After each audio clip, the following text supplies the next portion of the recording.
Now it's time to introduce the speakers for our first session, which is Resilient Architecture, Foundations of Resiliency.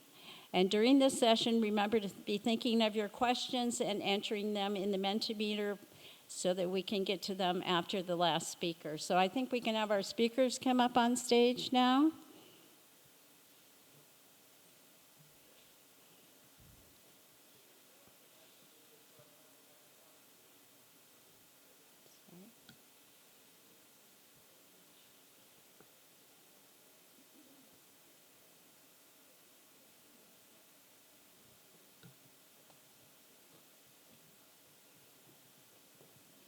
Welcome. Hi. Good morning.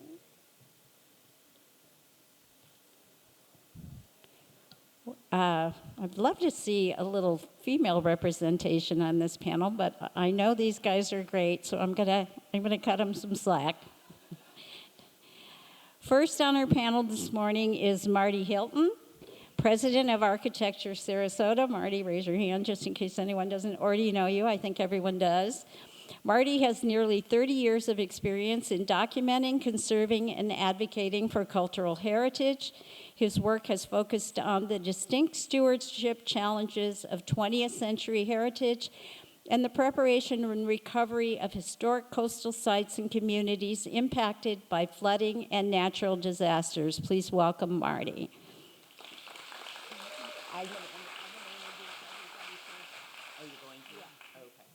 Sorry.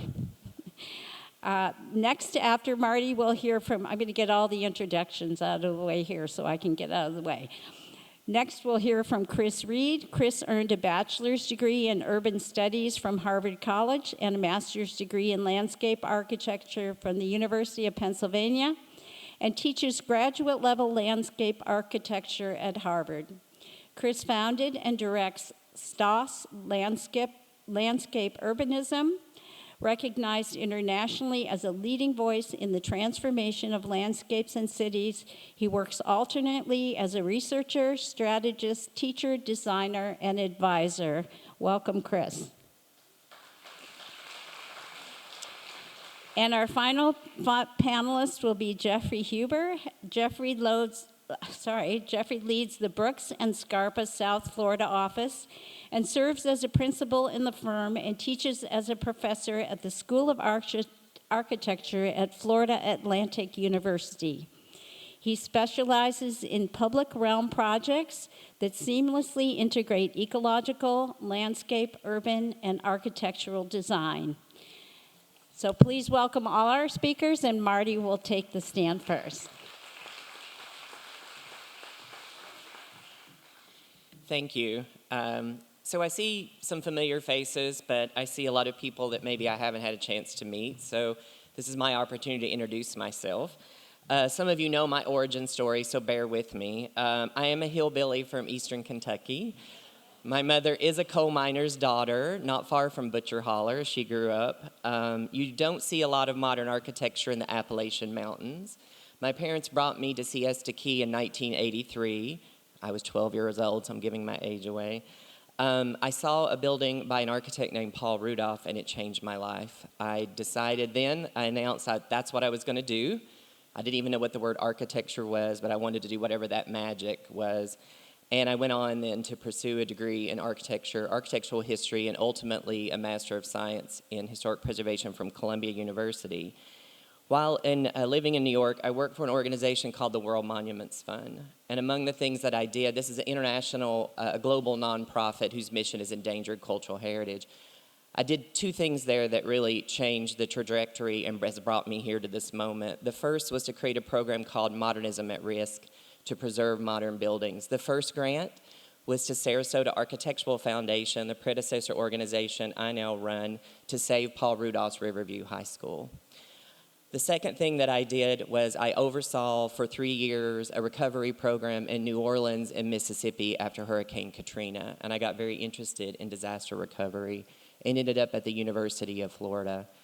After 14 years at the University of Florida, my interest in disaster recovery morphed into coastal and climate resilience, and for a brief moment of time, I was our first historic architect for climate change for the federal government.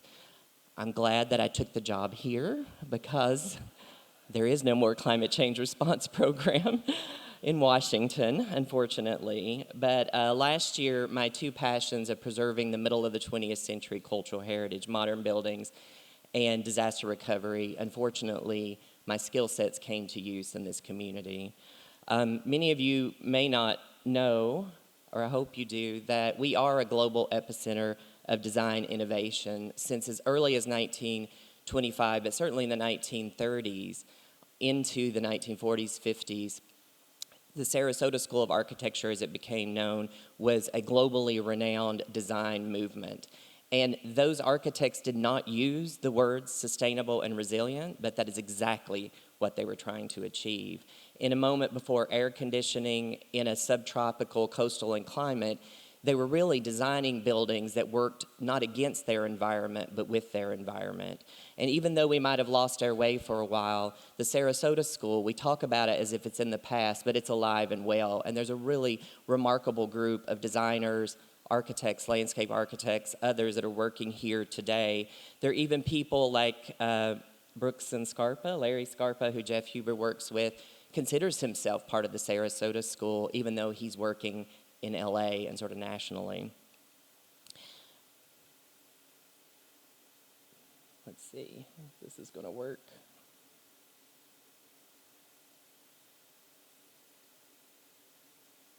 There we go.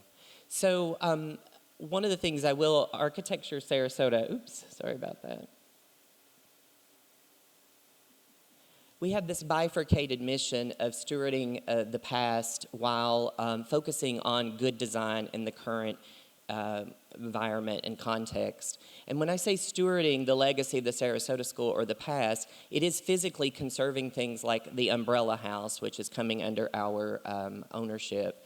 But it's also stewarding the concepts and the ideas of sustainability and resilience, design innovation, and experimentation.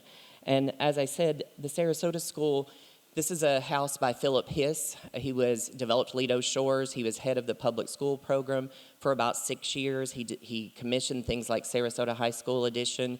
This was his own home that was inspired by the indigenous architecture of Bali. He really believed in buildings that were really adapted to their subtropical and tropical climate.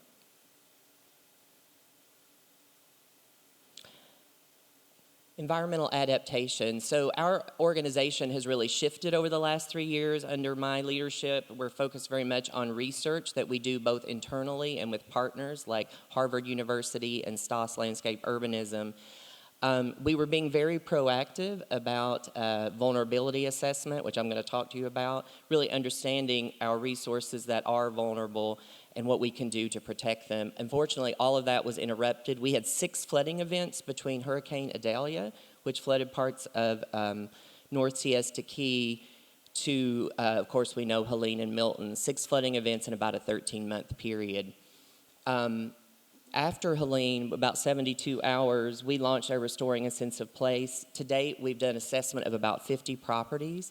We've done emergency determinations of eligibility for the National Register of Historic Places for another 40 properties. That has allowed them to basically avoid the FEMA substantial improvement, so-called 50% rule, and allow those buildings to remain standing while at the same time adapting them to meet potentially future storms. One of the sites that we documented that was lost, unfortunately, by the storm was Paul Rudolph's Sanderling Beach Cabanas on Siesta Key. Like many of the buildings on Siesta Key, they were, in fact, in this case, they were destroyed, but the clubhouse itself was badly damaged, and we're working with that community to understand how to put that property back together.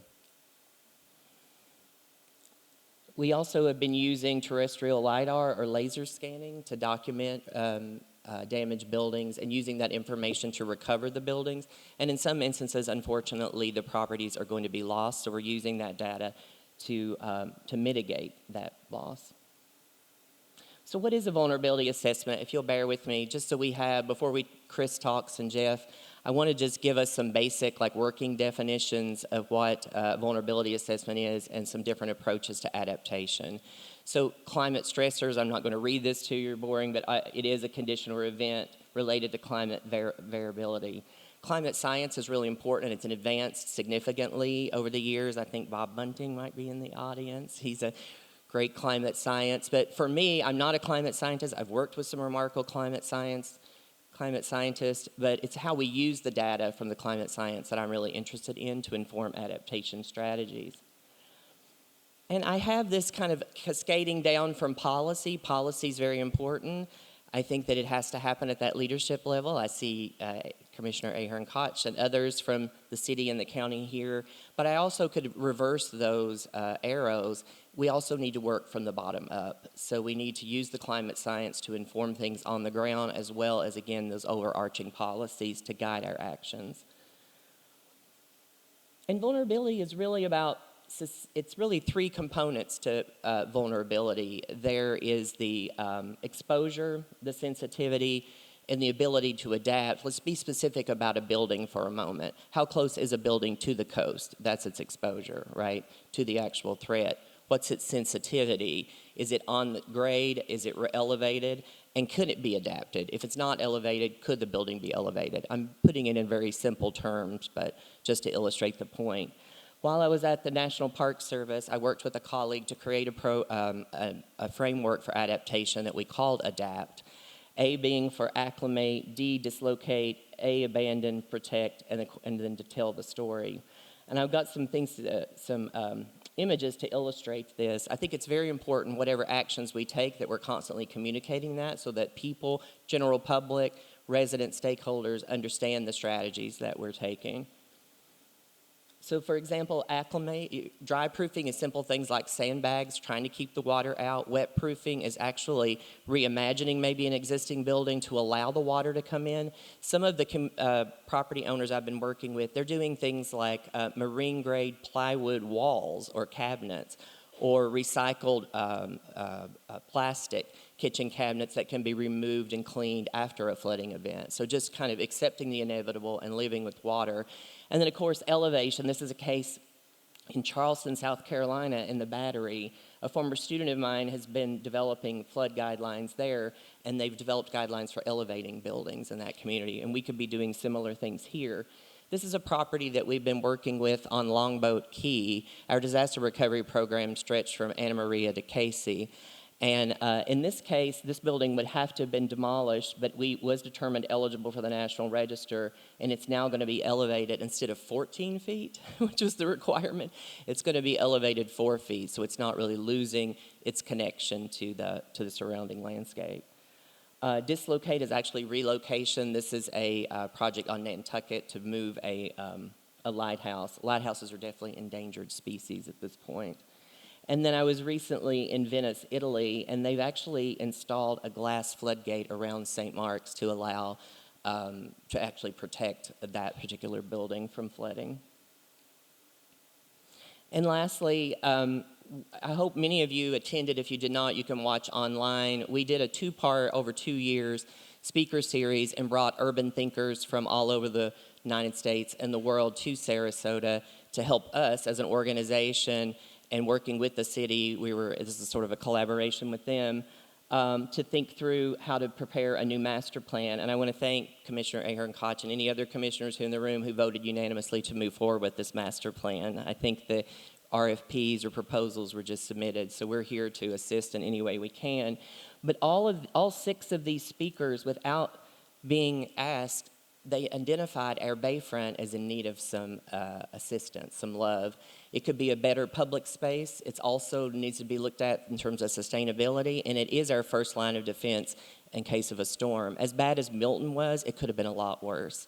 That was our first direct hit. So think about a storm surge coming into downtown. This area could be rethought, and that's how we ended up working with Harvard University's Graduate School of Design. And with that, I'm going to turn it over to Professor Chris Reed.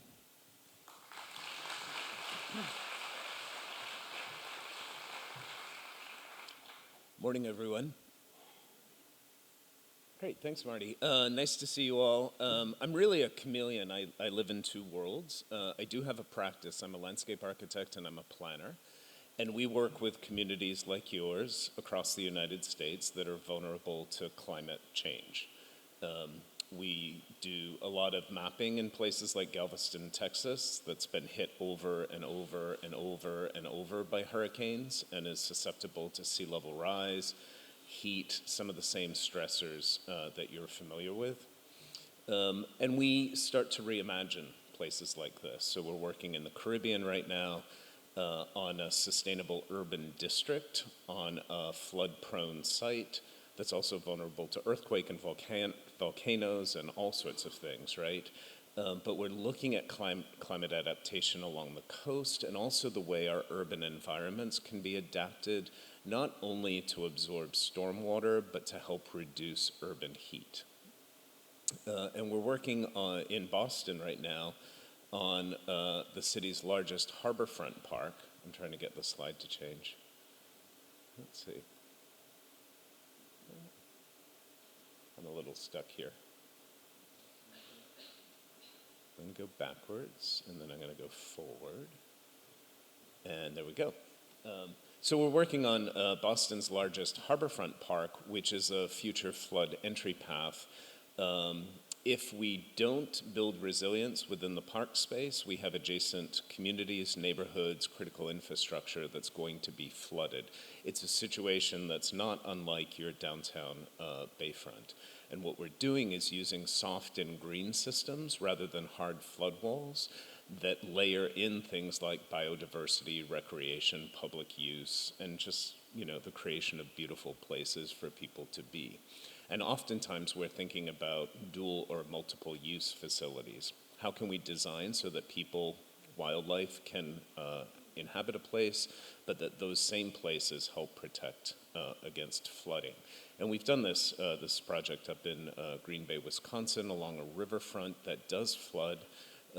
We built this, we programmed it. You can see in the upper image here where we're really thinking about flood elevations and how to protect the downtown waterfront, but also do it in a way where once the flood goes away, you can begin celebrating and having community events as well. And my clicker's stuck again.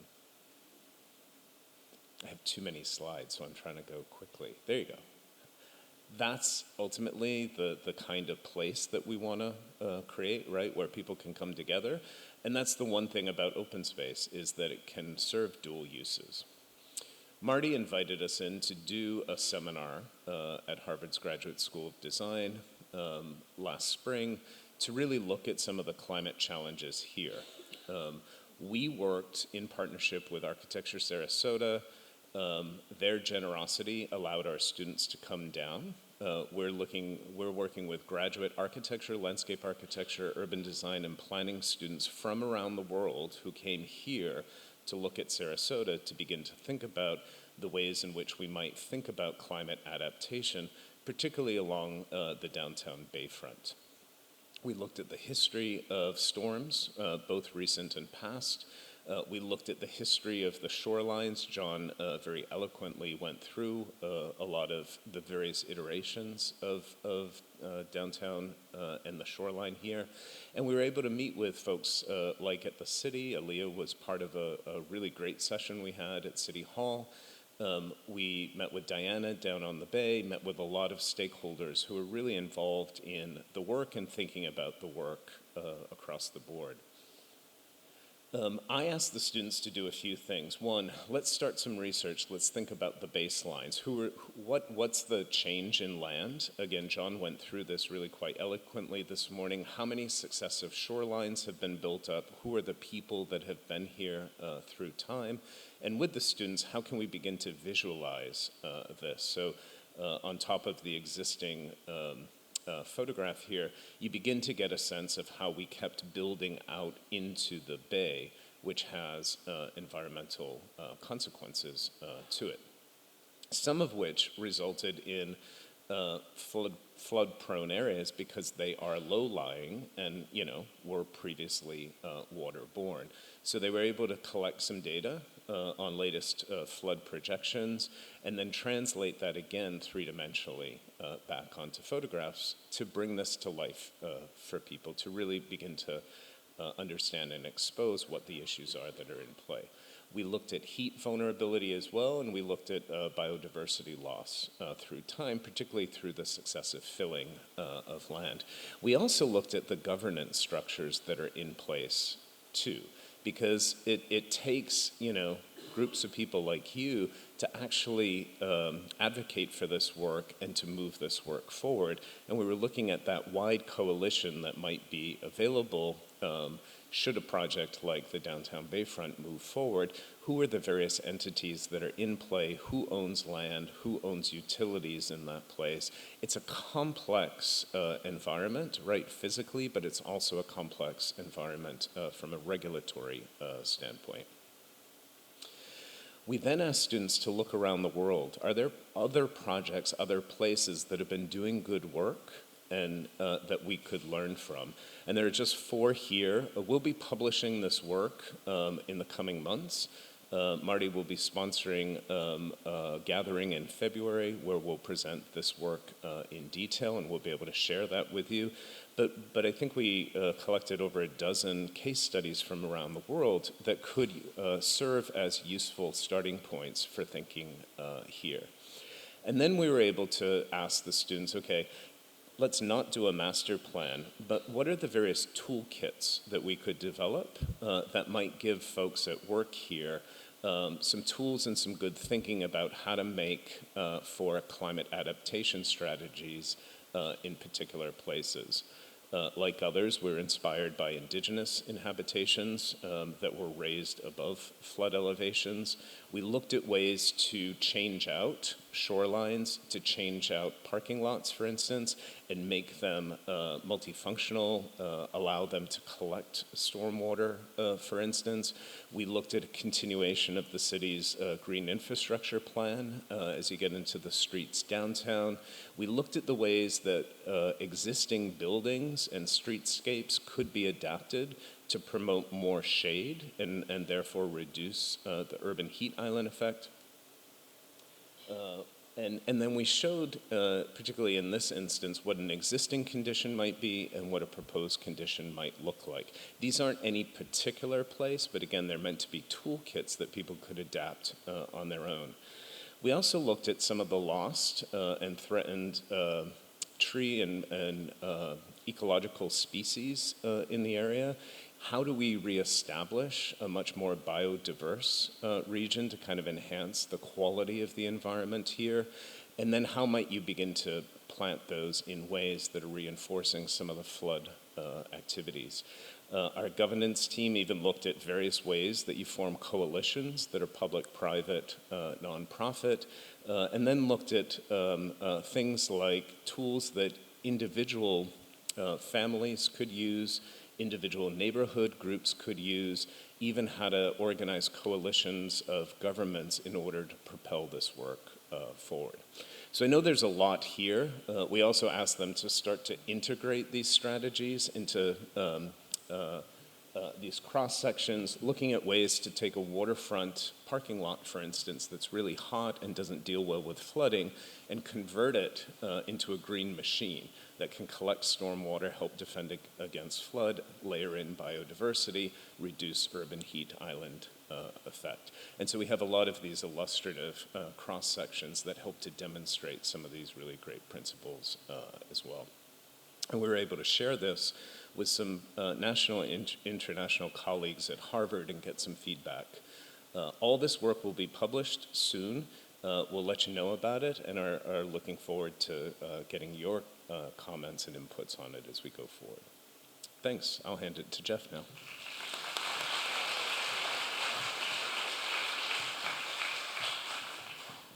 Good morning. So Henry Ford always said, or an adage that he would say was, if I would have asked people what they wanted, they would have said a faster horse. We are in a kind of paradigm shift, and we need to have these tools and to rethink these. And so over the last decade, I'm not a hillbilly, but I am a Florida native. But over the last 10 years, we were developing this toolkit called Salty Urbanism. And Salty Urbanism, ironically, has its acronym is ADAPT. It's an adaptation design and planning tool. But to get back to my story, This effort hasn't just been happening over the last 10 years. It's happened over my entire life because I went through Hurricane Andrew in Homestead, Florida, where it basically destroyed my childhood home when I was 12 years old. And that's what put me on this trajectory of architecture, landscape architecture, and how can we look at building more resilient communities, especially in some of these phases. So one of the things that I just wanted to point, we put this together in a compilation of a book. And so this is both through the professional practice that I'm in, but also through students. So a lot of the work that you just saw kind of Chris presenting that was done for Sarasota, we did a lot of this work with students at FAU in design studios, as well as across the research platforms with faculty, staff, professionals, engineers, and so on. The one thing I always get interested in is we need to start talking about flooding in different ways. We usually think about flooding in one way, and we do flood in 5 different ways. And many of them you already understand, and I'm going to kind of move through these pretty quick. But we see storm surge. This happens to be Fort Lauderdale Beach during Irma. We see king tide flooding, this kind of abnormal flooding that usually is our stormwater sewer system working in reverse, and this is actually happening right now in Fort Lauderdale. These kind of events are pretty typical, and we've had some extreme king tides this year. But something I want to talk about is many of you may have heard on April 12th, 2023, Fort Lauderdale had a little microburst, or a wet microburst they call it, or a rain bomb we call them now. 26 inches of rainfall fell in a 9-hour period of time, the largest amount of rainfall ever recorded in history of the state of Florida. That created some serious challenges. It closed down our airport for 3 days, if you maybe remember that. An international airport closed down for 3 days due to flooding. It also went ahead and closed down the School of Architecture that I am at, and actually locked a lot of our students in that building. I'm going to just play this. Well, it was going to play, I think.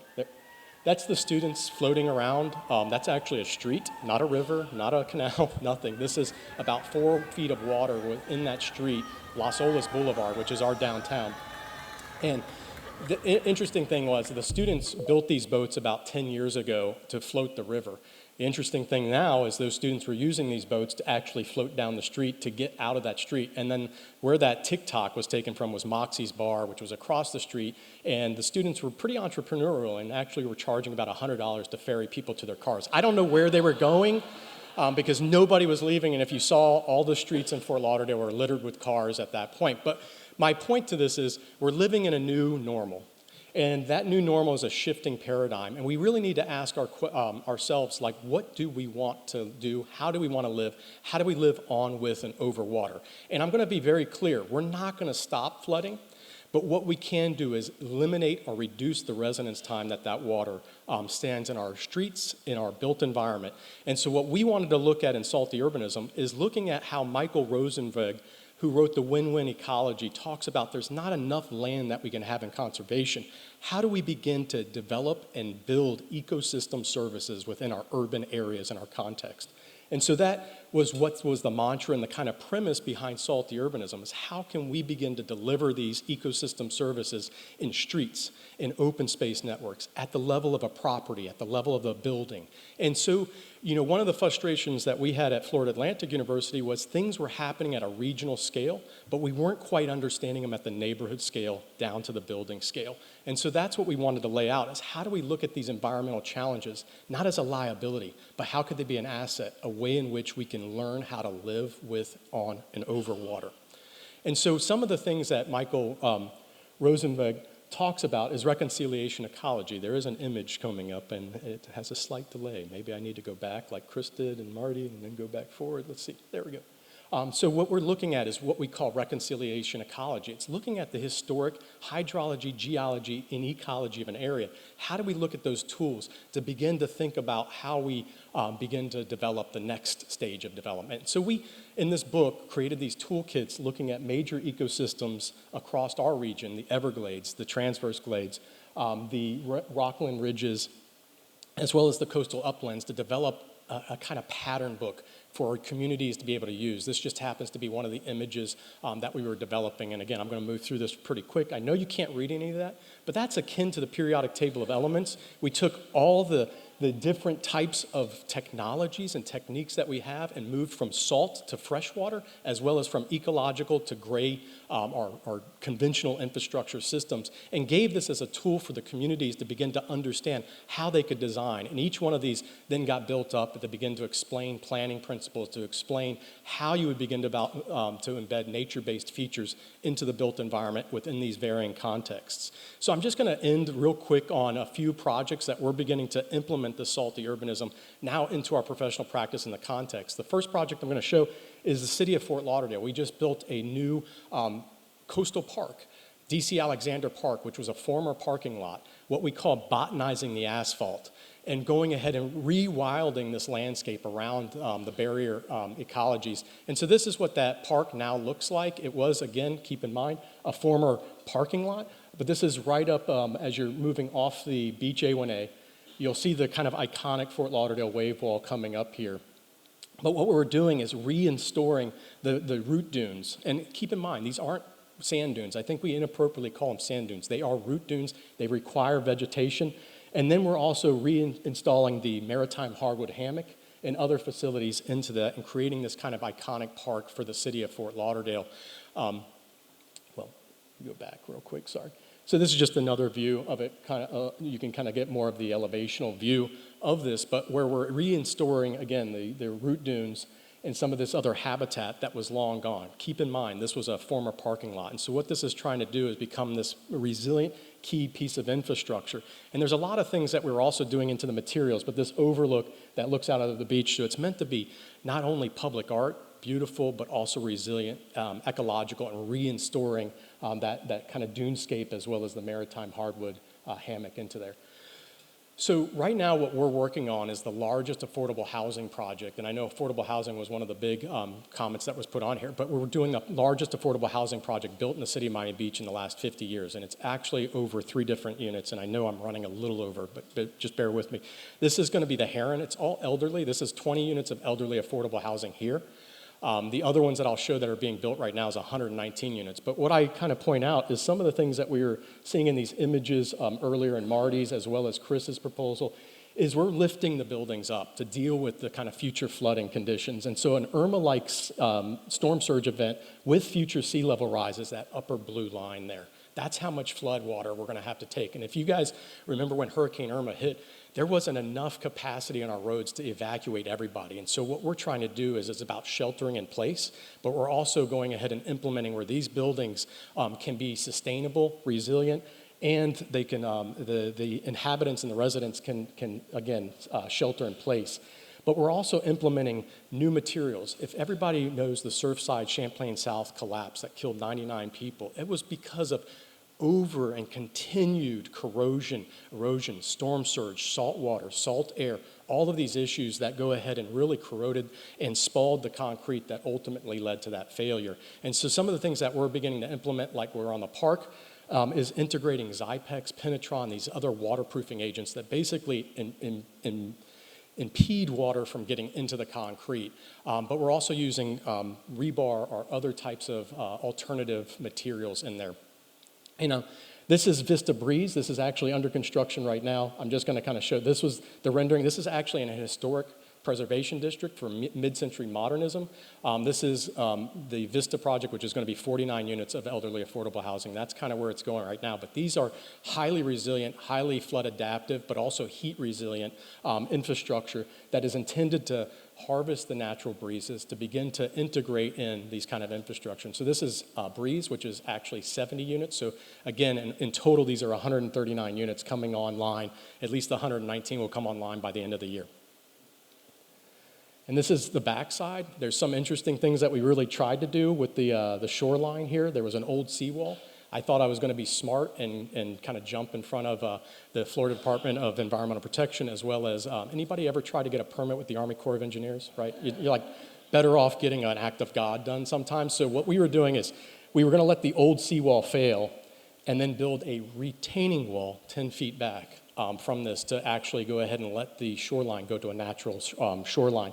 Unfortunately, as they were going in, they collapsed the seawall and we had to build a new seawall, but we are integrating back in mangroves and the oysters as well as the corals that were there. And so this is the image of that as it's going. And so we're, again, integrating where it's not, we were talking about Florida native friendly plants, subtropical kind of oriented plants. So we're integrating these in, but again, this is coming online at the end of the year. So I'm really excited to answer any questions. Thank you and appreciate that.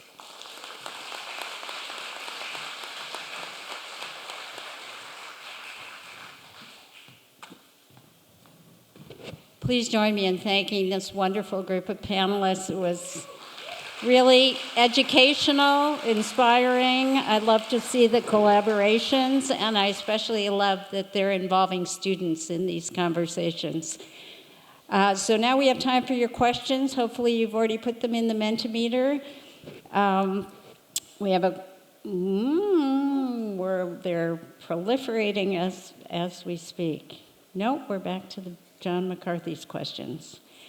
If you haven't put your questions in Mentimeter yet, please do so. We're a little bit pushed on time right now, so as soon as you can get them in. All right, first question for Chris. Where will your research be published? I live in Wisconsin, and I want to have access to your information. So we'll be producing a print report and also an online report. There's an online website called Issue, ISSUU, and it'll go live after the first of the year. That'll be readily accessible to people. Yeah, Architecture Sarasota, it will also be on our website, sorry. And we'll bringing Chris back in February to actually present the entirety of the results, and we are in the planning stages to do a public workshop to really solicit input from residents and stakeholders on the outcomes. Yeah, if we have any journalists in the room, I hope you'll keep tabs on this because I'd love to see this information disseminated to our community. All right, do we have another question?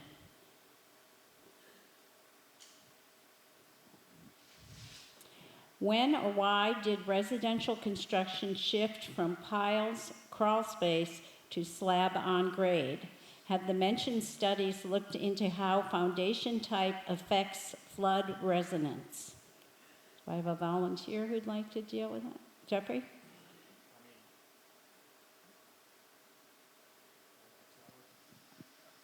All right. There's hydrostatic slabs that we have to design for. I mean, one of the biggest challenges that we've studied in that salty urbanism project was that the residential slabs that are sitting on grade west of I-95, and keep in mind where I am, west of I-95 was once the Everglades, and when it rains, it remembers it. That's going to be a huge challenge as the groundwater tables rise because you're going to have a lot of structural issues. And so we are still building with piles and raising up. Like the project I showed at the end is all on 40-foot deep friction piles. It is hydrostatic slabs. So these, if we do get flooding, there's certain slabs that are allowed to break up, and there's other slabs that have to be able to be maintained there. But that is, again, all part of the building code. I think we need to understand that the building code's a minimum right now, and it doesn't actually offer alternative rebar and other kind of systems in our concrete. And so those are all challenges that I know the American Institute of Architects, a lot of architects, and I know the commissioner here in the county, all of us are really trying to work to push the Florida building code to become more resilient around some of these issues. But it's a much longer answer to that question, but I'm happy to talk to whoever asked it in depth. Thank you. Our next question again for Chris. How do you overcome the resistance of elders living in elevated homes because it is not convenient as they get older? Yeah, I think that's for Jeff, really. Okay. Yeah, so on our building, one of the things that we did was we had to integrate 2 elevators, even though our Florida code only required us 1 elevator. That's to make redundancy in there, but we also made one of the things that you'll see is on the outside, it's all sloped walkways. It's not actually ramps, so it makes it a lot easier for them to navigate these things. Obviously, we still have stairs, but these stairs are open-air stairs, and it's meant to encourage aging in place and meant to encourage active lifestyles by having that. And so that building, I could tell you, had 20 different financing mechanisms. If anybody's ever, again, like I mentioned about permitting, We had to deal with federal financing regulations, FHA. We had to deal with Florida sale financing. I mean, these affordable housing projects are becoming such an issue to try to get them done. But there are audio-visual units, there are accessible units, and all the units can actually be adaptable to full accessibility. That's a great question. This is directed to Chris again. In contrast to Florida-friendly plants, native plants require 70% less water and no cancer-causing chemicals. Please comment. Yeah, I think in a lot of places we're always looking at which plant materials are currently native to the place, what has existed before. But one of the challenges with climate change, and especially with changes in water levels and in heat, is we have to anticipate different conditions 10, 20, 30 years into the future. This is particularly important, in the Northeast, in places where we get cold winters, but those winters are getting warmer and the summers are getting hotter, right? So on the one hand, we have to look at native plants, but we also have to plan for plants that may not have thrived in these environments 100 years ago, but are going to be necessary to continuing a sense of robust ecology into the future.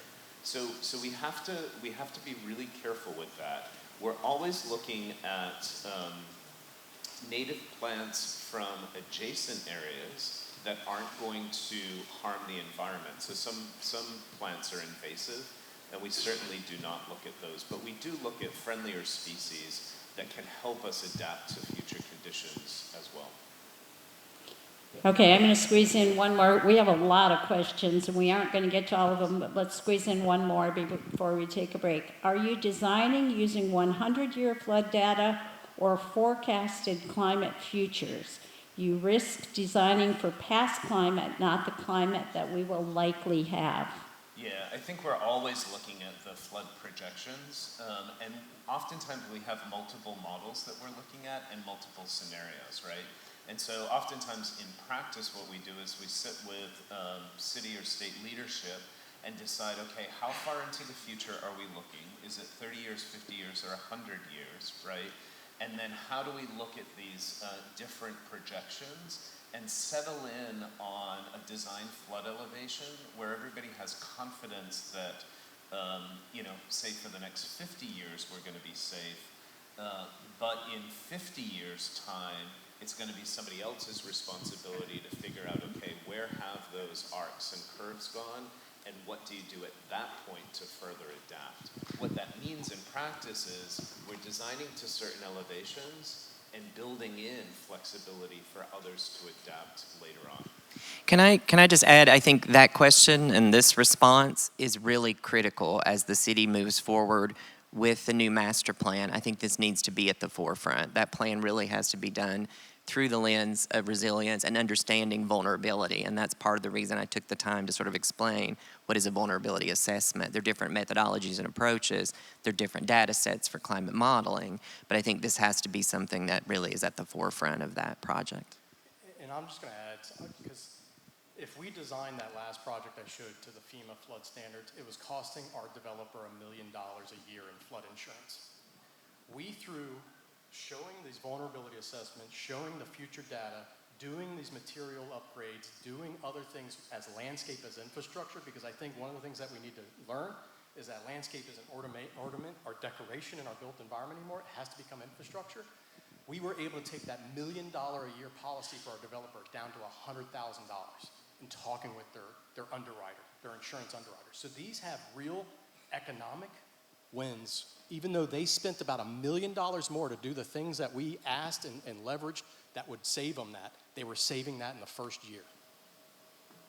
So great. Every answer brings up more questions, but unfortunately we're out of time for the moment. Please help me show our appreciation to this panel.